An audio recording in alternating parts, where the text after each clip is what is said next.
Miles. Now this is the one that probably drives me the nuts the most. Okay, this is, for me personally, this one is my number one go-to area where I prefer to save money myself, because a lot of people think that miles mean it tells you how much life is left on a vehicle, and honestly guys, that can be the furthest from the truth when it comes to miles.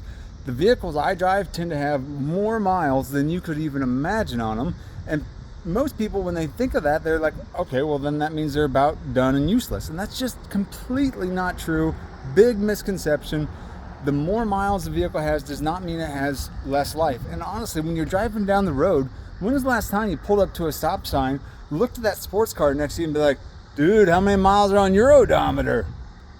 No, you don't do that. I mean, no one really cares except for the person behind the steering wheel.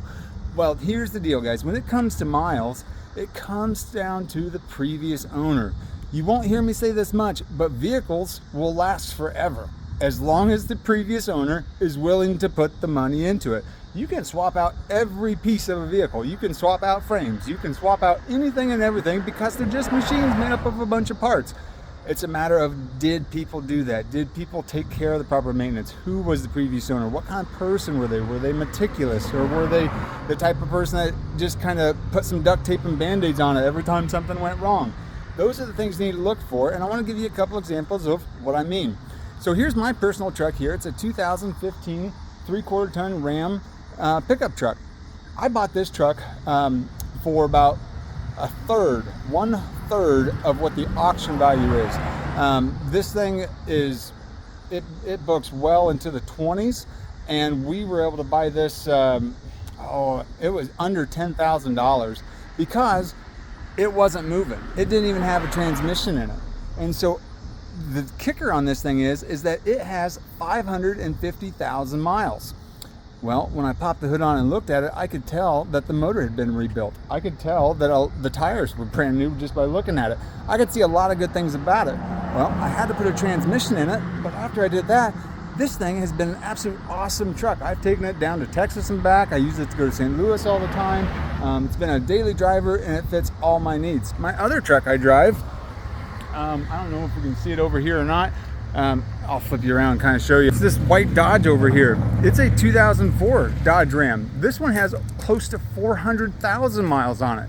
We just put a brand new transmission in it. I mean, brand new, 0 miles on it. I bet you the transmission has less than 1,000 miles on it as of right now, because I got my new truck in the meantime. But here's another example of this truck runs and drives great. We've had to replace so many parts, and we have spent countless money keeping this thing on the road. So when you look at either one of these trucks, you would probably be, if you go by the typical scenarios or stereotypes, you would look at these, see the high miles on them, and be like, oh man, these things are just about done and lifeless, and they just must not have anything left to them. It all depends on the previous owner. If the previous owner took care of it, these vehicles can keep going. So you really want to take your time, get to know the previous owner, because let me show you why. I have this car here, which is a 2018 Ford Mustang. Hang out. It's pretty nice. It looks sharp. It was a 2018. It only had 24,000 miles on it. This car is slick. I bought this car, and guess what? On the drive home, when the auction was delivering it, the engine blew up with 24,000 miles. 24,000 miles. You would look at that cluster and say, that's crazy low miles. You would look at that cluster and say, I will be willing to pay more money for that vehicle. But it blew an engine. Do you want to know why? Because the previous owner put a bigger turbo on it. Those have a turbo on it that Ford put on it, factory. And if you put anything bigger than the factory turbo on it, those motors blow quick. Well, did I know the previous owner on that one? I sure didn't, and I paid the price for it. That's the trick between these two vehicles here. You can look at my truck and be like, that's got too many miles, I'm not ever gonna buy it. You can look at that Mustang and say, I'm gonna pay way through the roof and pay retail because it's got low miles. And you can be completely out of your realm, or you can be deceived. I don't know what word you wanna use there, but it can really get things bad for your budget, bad for your car buying experience, because miles can be very misleading. You want to know who owned the car before you, how they took care of it, or you want to at least get it checked out so you know, because miles, are they important? kind of. I mean, they're just like an indicator that shows you how much it's been used. But I have seen countless vehicles that have well over 200,000 miles that would outperform vehicles with less than 100,000 miles. Now, the opposite's just as true. Typically, if people just do basic maintenance and that's it, yeah, you have your 200,000 plus is typically not going to be great. Under 100,000 is going to be awesome. But you always have those owners in there. Some of them use Band-Aids when they fix it. Some of them completely swap everything out like I do and completely put new everything in because they want it to last for a long time. Take your time, get to know the previous owner, check things out. Get on your hands and knees, crawl underneath, look at those frames, check the engine oil.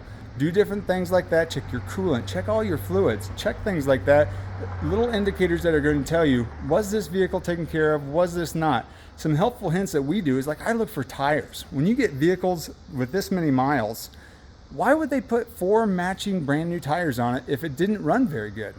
That wouldn't make sense. Why would you go out and spend $1,500 on a vehicle if it's junk? You wouldn't.